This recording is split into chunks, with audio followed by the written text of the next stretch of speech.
Bonjour tout le monde et bienvenue pour un nouvel épisode des Indiscrets sur le média, votre rendez-vous hebdomadaire politique avec Nils.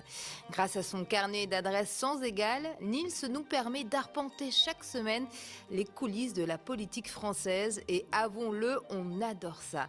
Alors au sommaire cette semaine, pourquoi Rachida Dati veut écraser Gabriel Attal en choisissant Pierre-Yves Bournazel, le candidat Horizon pour les municipales à Paris, le patron de Renaissance déclare la guerre à la candidate de droite, bien sûr, mais aussi à Emmanuel Macron. Nils s'est inquiété sur tout ça. Et puis, on reviendra également sur le hold-up de Tondelier sur la primaire des écolos. Attention, le jeu de mots arrive. Les verts se fâchent tout rouge. Allez, c'est parti pour les indiscrets.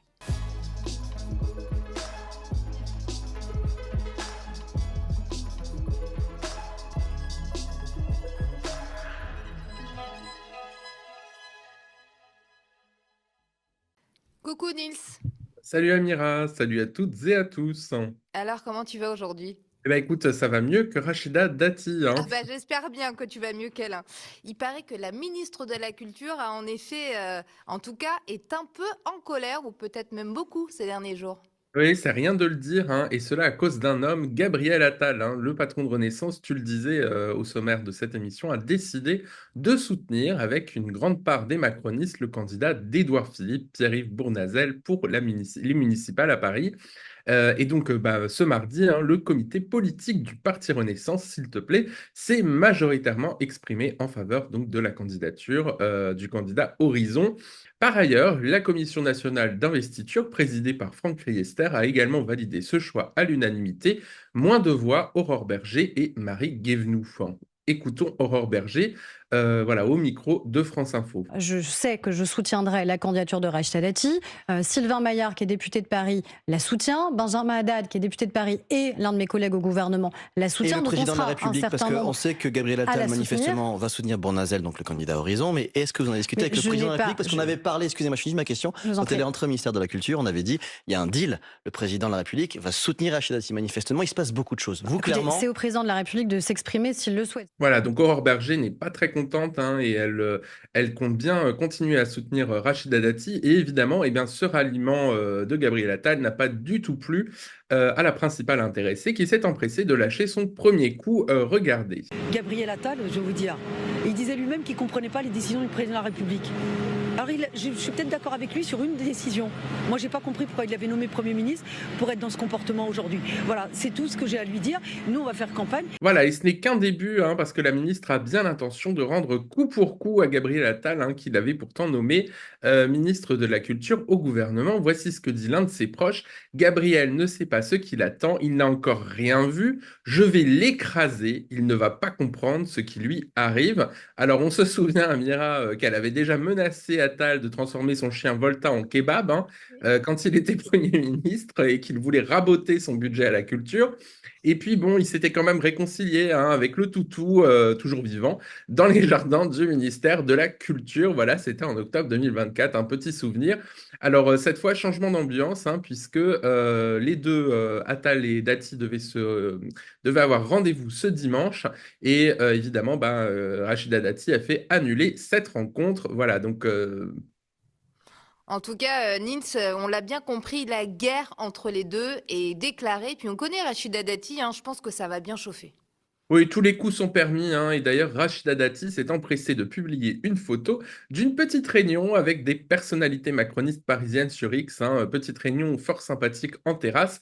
Traduction, tu peux décider de rouler pour un concurrent, je fais le plein dans ton propre parti, tu n'es pas maître chez toi. Voilà, c'est un peu le message subliminal voilà, pour les autres élus et pour évidemment les habitants. Alors en face, Bournazel, lui, le candidat Horizon est donc désormais macroniste, hein, officiellement, veut afficher une campagne plus consensuelle que Rachida Dati.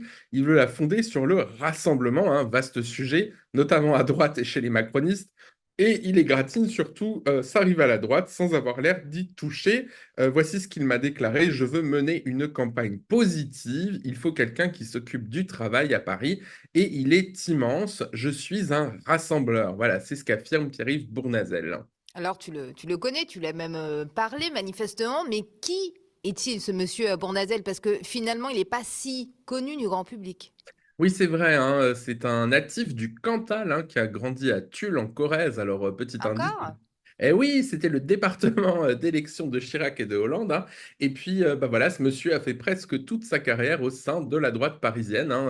C'est d'abord Françoise de Panafieux, une grande figure du RPR des années 2000 à Paris, hein, qui le propulse et de quoi permettre à celui qui se définit comme un Bouna, hein, selon ses propres mots, de devenir porte-parole de la droite pour la campagne pour les municipales en 2008 et de se faire repérer à l'époque, tu vas la voir dans le mille, par une certaine Rachida Dati, dis donc, qui l'embauche pour travailler dans son cabinet au ministère de la Justice. Tu l'avais su à l'époque?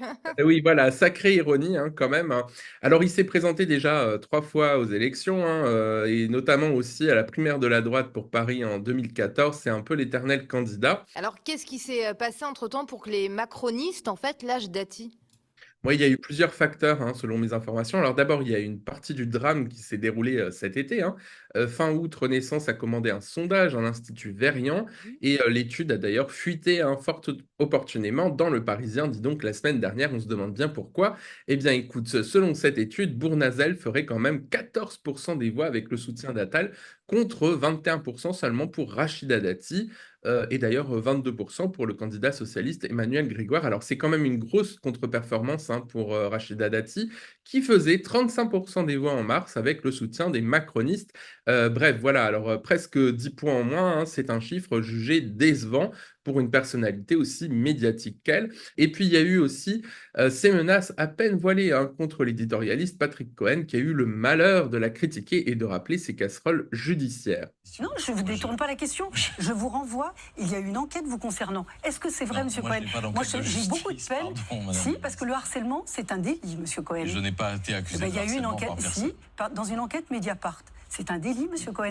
Avez-vous Personne harcelé ne vos m'a accusé de collaborateurs? harcèlement. Est-ce que vous êtes désagréable avec vos proches? Madame la Voilà. ministre. Non, mais Madame Lemoine, Oui, d'ailleurs, ces casseroles judiciaires, on peut dire qu'il y en a pas mal, en tout cas. Oui, Faut qu'elles disent, hein. c'est plus des casseroles, c'est une batterie de cuisine, hein. Elle est citée non pas moins de 5 affaires, dont une dans laquelle elle est quand même mise en examen pour corruption et trafic d'influence passif. Elle est soupçonnée en fait d'avoir touché de l'argent de Renault-Nissan, hein, du constructeur, alors qu'elle siégeait à la commission énergie au Parlement européen. Les juges d'instruction ont trouvé très peu de preuves effectives du travail de la ministre pour le constructeur, ce qui fait penser qu'elle aurait fait du lobbying. Il y a aussi des sommes touchées par Engie, là encore quand elle était eurodéputée et qu'elle s'intéressait au secteur de l'énergie. Il y a aussi ces fameux bijoux de luxe, hein, au nombre de 19 pour le moment non déclarés, et aussi évidemment des casseroles sur le Qatar. Bref, ça fait beaucoup, même pour les adhérents hein, Renaissance, tu vas me dire, dont les ministres ont pourtant défrayé la chronique judiciaire hein, ces dernières années. On rappelle que quelques-uns ont d'ailleurs été condamnés. Alors l'autre épisode qui va achever de saper cette confiance hein, des macronistes, alors confiance toute relative des macronistes en Rachida Dati, c'est la législative partielle à Paris, puisque elle les a quand même lâchés en race campagne pour soutenir Michel Barnier et même dealer avec son ancien parti, hein, les Républicains, dont elle est depuis suspendue. Et j'ai interrogé un cadre Renaissance qui me confie: Rachida Dati, elle nous a menti pour les législatives. Qu'est-ce qui nous dit qu'elle ne nous mentira pas pour les municipales à Paris? C'est une très bonne question. D'autant que pour les macronistes, en réalité, comment dire, le game est un peu plié dans le sens où ils ont à peine un siège au Conseil de Paris actuellement. On ne peut pas dire qu'ils aient performé dans la capitale, hein, malgré ce qu'ils avancent, en tout cas aux élections locales. Et donc, en fait, ils ne peuvent que progresser, hein. C'est vrai que quand tu es à zéro, ben, tu ne peux que monter Que plus haut. monter bien haut. C'est ça, voilà. Donc le pacte a été scellé avec Pierre-Yves Bournazel dans un bureau de l'Assemblée nationale entre Édouard Philippe, évidemment, qui est donc le patron de Bournazel, Gabriel Attal et Franck Riester hein, pour Renaissance, selon mes informations. Voilà, c'était la semaine dernière. Pendant ce temps, Dati fait comme si tout allait bien pour elle. On l'a vu déambuler dans le Paris by night. J'ai rencontré évidemment les propriétaires de bars, en fait les gens qui vivent la nuit. Paris, c'est aussi la nuit. Paris, c'est aussi la fête. Et aujourd'hui, de plus en plus de Parisiennes et de Parisiens ne peuvent plus faire la fête, ne peuvent plus vivre la nuit. Et donc moi, je trouve que Paris, c'est la liberté le jour, la liberté la nuit. Moi, j'avoue qu'en ce moment ici, c'est compliqué. On a le sujet festif, ça c'est une chose, et sur les minorités, au sens large, c'est la lutte contre les discriminations. Voilà, donc ça c'est évidemment du pur Rachida Dati, hein. Je serre les mains à tout le monde, je fais des bises par-ci par-là, très tactile, hein, comme son ancien patron Nicolas Sarkozy. Alors, on a quand même vu la ministre maire du 7e arrondissement, qui est quand même connue pour être assez collé-monté, hein, cet arrondissement. On l'a vu au Red Bar, hein. Alors ça, je ne l'avais pas vu venir, par contre. Alors, le Red Bar, hein, pour les non-initiés, c'est quand même le bar gay incontournable à Paris, avec des go-go boys, hein, tout nus, qui se douchent devant les clients et même plus. Enfin, c'est ce qu'on m'a dit. Moi, je n'y suis pas encore allé, en soirée en tout cas.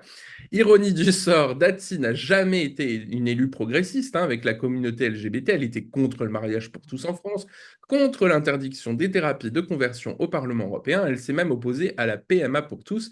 Bref, c'est peut-être aussi un facteur parce que Renaissance est quand même un gay parti, hein. Gabriel Attal est homosexuel déclaré.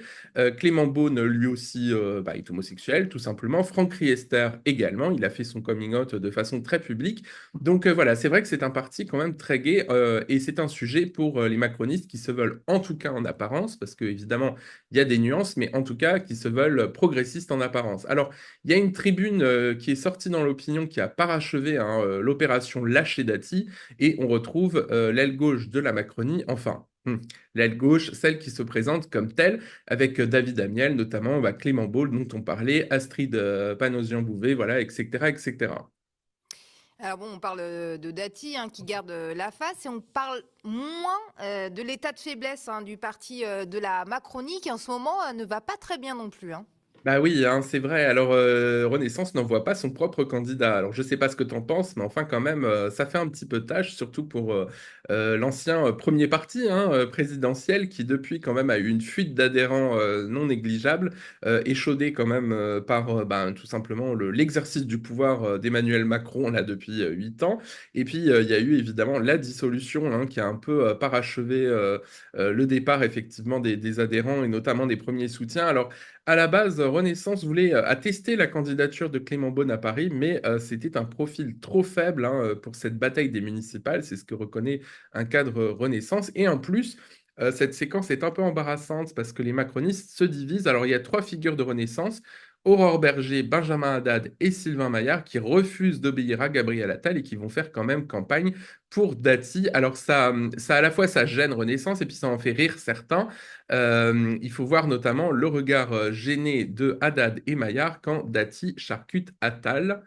Nous, on va faire campagne. Il faudra qu'il s'explique devant les Parisiennes et les Parisiens pourquoi, à un moment donné, il s'allie à quelqu'un qui appelle à la démission du président de la République, qui effectivement est dans l'opposition au président de la République. Gabriel Attal doit tout à Emmanuel Macron. Moi, voilà, je dis juste ça. Voilà, alors autre personnage pas content de la manœuvre évidemment de Gabriel Attal et de ce ralliement à Horizon, c'est Emmanuel Macron, hein. On se rappelle quand même, on en a parlé très largement dans cette émission, qui se déteste, il voue une haine sans limite à Édouard Philippe. Édouard Philippe qui en plus a appelé à sa démission, autant te dire que les rapports entre les deux hommes sont devenus plus que polaires, ils sont devenus explosifs. Alors, j'ai interrogé un proche d'Emmanuel Macron qui me dit soutenir un candidat qui demande la démission du président de la République à qui Gabriel Attal doit sa carrière, c'est une cascade risquée. Bref, ne reproduisez pas ça chez vous. Et effectivement, ça ne passe pas du tout à l'Élysée.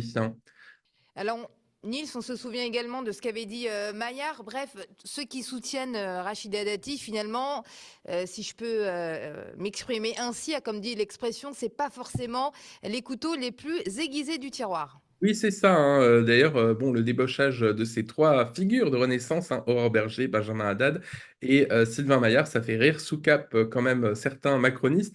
Elle n'a qu'à le garder. Le mec était chargé de la cellule riposte pour Griveaux en 2020. Vous avez vu le résultat. C'est ce que me confie voilà, un cadre Renaissance en parlant de Sylvain Maillard, hein. Alors c'est vrai que il était chargé effectivement de riposter aux attaques contre Benjamin Griveaux en 2020. Benjamin Griveaux qui a été victime effectivement de la diffusion d'une sextape le concernant. Et c'est vrai que pour cet épisode, alors je ne suis pas certain qu'on pouvait faire grand-chose face à un scandale pareil, mais enfin, on ne peut pas dire que Sylvain Maillard se soit signalé par ses compétences lors de cet épisode. Et puis Sylvain Maillard, c'est aussi lui qui pense que les SDF dorment à la rue par choix. Regardez ça. Ça, c'est déjà 50. Mais beaucoup plus qui dorment dans la rue tous les jours, bien évidemment, beaucoup plus de 50. Et ça, c'est un échec pour le président de la République qui s'était engagé à ce qu'il n'y en ait plus avant la fin 2017. Frédéric Rivière, vous avez eu la gentillesse de rappeler que je suis aussi un élu local parisien. Ouais. Et ce qu'il faut savoir, c'est que même dans les cas de grand froid, certains SDF ne souhaitent pas être mis à l'abri, souhaitent rester seuls dans la rue. C'est leur choix. Rien ne les oblige à être mis à l'abri. Voilà, alors c'est un petit peu gênant pour Rachida Dati d'avoir des soutiens pareils. On l'a vu notamment ces derniers temps courir dans les escaliers des locataires ou des propriétaires parisiens pour s'intéresser à leurs problèmes. Bon, bah, manifestement, elle a choisi son camp et c'est pas celui des précaires et des pauvres. Quelle surprise, tu me diras. Et enfin, pour conclure sur le sujet, on peut observer quand même que Rachida Dati, elle reste très polie envers Pierre-Yves Bournazel. Et ça, c'est peut-être un indice qu'elle n'exclut pas que son rival de droite la rejoigne, par exemple, pourquoi pas, après le premier tour des municipales. Mais rien n'est écrit d'avance, car Bournazel pourrait aussi choisir, pourquoi pas, de dealer avec le PS. C'est l'option préférée par les macronistes, selon Politico ce matin. En tout cas, c'est une campagne à Paris qui promet d'être animée, entre l'ouragan Dati pour la droite, la dame de pique Chikirou, a priori, qui va se lancer pour la France Insoumise, ce que m'a confirmé un très proche de Mélenchon pour cette émission, mais le Parisien avait déjà vendu la mèche, et Sarah Knafo, du côté de l'extrême droite, qui songe à se lancer pour Reconquête. Ça promet, sortez le popcorn, cette campagne va tenir toutes ses promesses. Ah oui, on va bien se sortir le popcorn parce qu'on l'a vu, tout le monde sort un peu des buissons là pour se déclarer candidat. Et d'ailleurs, en disant ça, on est obligé de parler de Marine Tondelier. Ça tangue aussi chez les Verts. Nils, tu as enquêté là-dessus aussi. Oui, alors Tondelier s'est déclarée candidate à la présidentielle à gauche avant même d'être désignée par son propre parti. C'est original.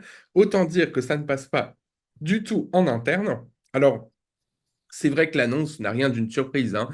Ça fait un moment quand même qu'elle se propulse pour les élections. Mais c'est vrai que le timing interroge. Chez les Verts, ils sont quand même nombreux à dire tout bas, en tout cas, que ce n'était pas du tout la priorité du moment, parce qu'on est en plein débat budgétaire. On le rappelle, on a un peu tendance à l'oublier, ça roupille. Mais effectivement, à l'Assemblée, il y a quand même des tentatives de voter un budget. Et puis c'est important quand même pour que le gouvernement se maintienne. Alors c'est évidemment, une fois de plus, Sandrine Rousseau qui a mis le pied dans le plat juste après donc, cette annonce de Marine Tondelier. Écoutez-la. Je trouve que ce calendrier est le pire qui puisse être. Voilà, je me suis battue en interne pour que ça ne soit pas ce calendrier. Je continuerai à me battre pour que, là, dans un moment où on est en train de voir le budget, et encore avec tous les aspects dont on vient de parler, dans un moment où on risque la censure, la dissolution, dans un moment où il y a aussi les municipales, où les sondages ne sont pas forcément excellents, ce moment-là est un moment, au contraire, de mobilisation générale et de ne pas être dans une bataille qui me semble être à contre-temps. C'est-à-dire qu'aujourd'hui, le temps, là, est à sauver le parlementarisme, la démocratie, et derrière les municipales, qui est un échelon extrêmement important pour bien des gens. Et qu'en fait, c'est ça. Et toutes nos forces, toute notre énergie, toute notre puissance militante, qui n'est pas énorme, mais qui devrait être tournée vers ça. Je suis absolument d'accord avec ça. Voilà, alors en plus, il a bien fallu résoudre un problème, puisque cette primaire des écolos ce week-end, figure-toi que Marine Tondelier a failli être la seule en lice. Alors ça l'affiche un petit peu mal quand même pour un parti qui se veut démocratique en interne, qui critique notamment la France Insoumise, parfois pour son moque soi-disant de démocratie interne. Donc là, effectivement, pour les Verts, il y avait un petit peu, et puis notamment pour Marine Tondelier, il y avait quand même un challenge. Alors ils ont fini par trouver un inconnu, un illustre inconnu, Walid Mouali. C'est un enseignant-chercheur en physique pour l'énergie. Alors tout à fait sérieux, certes, mais qui n'a aucune attache au sein du parti, qui n'a aucune légitimité, effectivement, que ce soit médiatique ou politique, pour faire face à la patronne. Et donc ça, évidemment, au sein du parti, ça fait jaser. Alors j'ai posé la question à une cadre écolo qui me dit « Elle a failli être seule, Marine, mais ça aurait fait désordre. C'est vraiment le signe d'un manque de débat et d'un parti qui a été préempté par Tondelier et sa bande. Elle a tué tous les autres, donc elle finira seule en piste. » Et Nils, on se demande pourquoi elle était seule, mais finalement, c'est parce que tous les autres écolos ont décidé de boycotter la primaire. Eh oui, dis donc, toutes les figures du parti, bizarrement, ont jugé que les dés étaient pipés, notamment Sandrine Rousseau, qui avait très envie de se présenter, mais qui juge effectivement que, Tondelier a été élue avec 75% des voix. Elle dénonce aussi un verrouillage du parti via le changement des statuts en interne, et effectivement, Marine Tondelier a tout fait pour être seule en lice.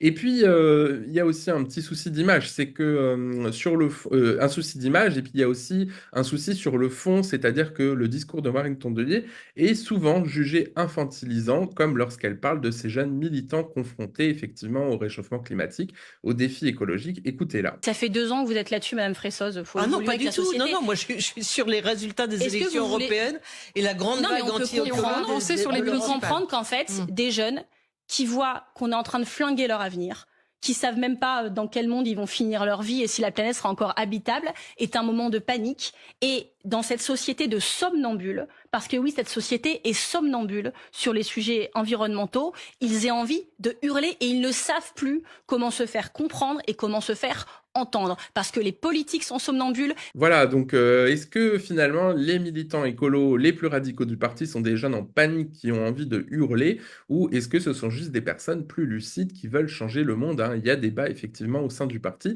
Et puis il y a aussi plusieurs bourdes, hein, comme son hommage gênant à Charlie Kirk, hein, aux États-Unis. On écoute. Je trouve extrêmement digne que quand une personnalité politique est assassinée, c'est ce qui s'est passé, on réagit de manière très unanime, quels que soient les désaccords politiques qu'on a. On ne doit pas mourir pour ses idées, quelles que soient ses idées et quelle que soit la manière dont on meurt. Et c'est le cas dans tous les pays du monde. Donc j'ai une jurisprudence constante là-dessus. Je signale aussi que ce meurtre qui est terrible, et moi je pense sincèrement à toute la famille de Charlie Kirk, même si j'ai plein de désaccords avec eux, ça ne change rien à ça, c'est d'humanité dont il est question ici. Voilà, donc ça c'est quand même, bah oui, il faut défendre les nazis, et puis il faut pleurer leur mort aussi, hein, pourquoi pas, voilà, bon bah ça c'est un choix politique, comme on dit. Et puis il y a aussi un procès en déconnexion, hein, qui est porté par ses adversaires, mais aussi par des personnalités de son propre parti. Et puis il y a aussi effectivement cette séquence, hein, qui a quand même fait pas mal parler et qui a tourné sur les réseaux sociaux. On voit effectivement Marine Tondelier se faire critiquer et puis effectivement sur ce procès en déconnexion au sein de son électorat. C'est Guillaume Lacroix, hein, le président du parti radical, qui l'a attaqué en public. Regardez. Bourg-en-Bresse, Marine, et je suis venu en voiture. Et je vois à peu près ce qu'on vit ici aussi. Et puis au moment où on parle des municipales, on parle des métropoles. On dit la question des territoires, on dit qu'il faut reconquérir un électorat qui, dans les villes rurales, les communes rurales, les villes périurbaines, a décidé de ne plus vraiment nous faire confiance. Et on peut le comprendre, parce que le fait métropolitain, c'est dans nos villes des commerces qui ferment, des centres-villes qui se paupérisent, des gens qui s'en vont vivre en dehors pour avoir des maisons avec des trampolines et des piscines, et qui ne veulent pas être emmerdés là où ils vivent, et qui donc vivent en étant reclus derrière des murs et en votant Rassemblement National en regardant CNews. C'est ça la réalité de nos territoires. Et moi, je ne le condamne pas. Et moi, je ne le condamne pas. Parce qu'il faut comprendre ce que c'est que la vie de ceux qui se disent qu'ils ont vu l'école fermée, qu'ils ont vu le dernier commerce fermé, qu'ils ont besoin de 2 bagnoles pour aller bosser, qu'ils sont dans une circonstance de vie où être propriétaire leur coûte un bras et fait qu'ils ne peuvent pas se payer des vacances, eh bien, on ne peut pas leur en vouloir de ne pas faire confiance à ceux qui ne parlent que des grandes villes où il n'y a que des élites qui vivent bien et qui se demandent si elles auront un panier vert au moment où elles seront enceintes. Parce que c'est ça nos problèmes aujourd'hui. Alors d'ailleurs, les deux se sont revus à la panthéonisation de Robert Badinter. Oui, c'était le 9 octobre, hein, c'est l'Express qui rapporte l'épisode dans son numéro de cette semaine. Alors, l'Élysée, en plus, les avait placés l'un à côté de l'autre, hein, donc ils ont bien été obligés de se parler. Oui, en plus, ce genre de cérémonie, tu sais, ça dure super longtemps, tu es assis en rang d'oignon, donc voilà, c'est quand même compliqué de rien dire à ton voisin.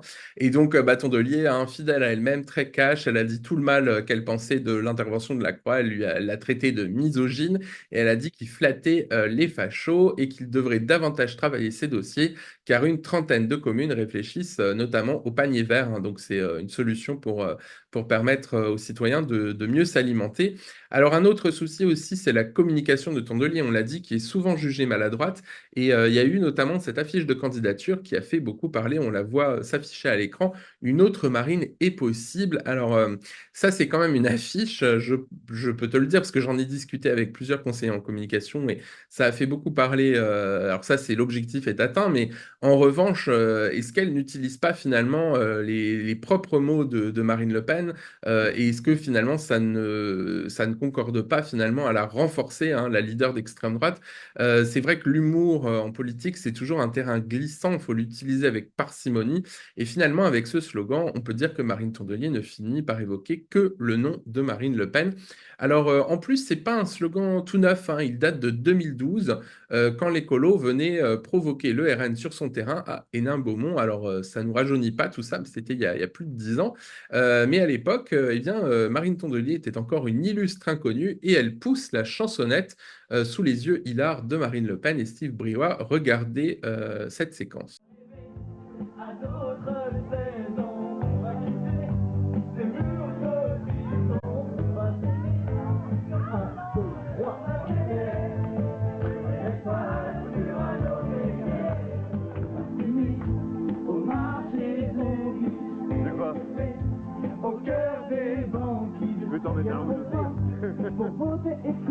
Voilà, donc c'est une séquence qui a été retrouvée par notre confrère de l'Opinion. Alors au moins, on peut dire que Tondelier, y compris en politique, maîtrise l'art du recyclage. En tout cas, 13 ans plus tard, hein, la petite chanteuse de karaoké d'Hénin-Beaumont est devenue la patronne des écolos. Elle est connue au niveau national et elle compte bien sur les mêmes ingrédients pour battre tous ses petits camarades de gauche à la primaire avant de s'installer, pourquoi pas, à l'Élysée.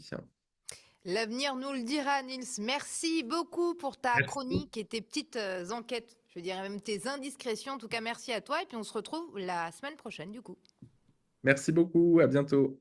Vous l'aurez compris, les indiscrets, c'est terminé, en tout cas pour cette semaine, parce qu'on revient bien évidemment vendredi prochain avec Nils. Et comme d'habitude, il aura plein de choses à nous raconter. En attendant, excellente suite des programmes sur le média. Et n'oubliez pas de nous soutenir, de soutenir votre média, un média indépendant et populaire.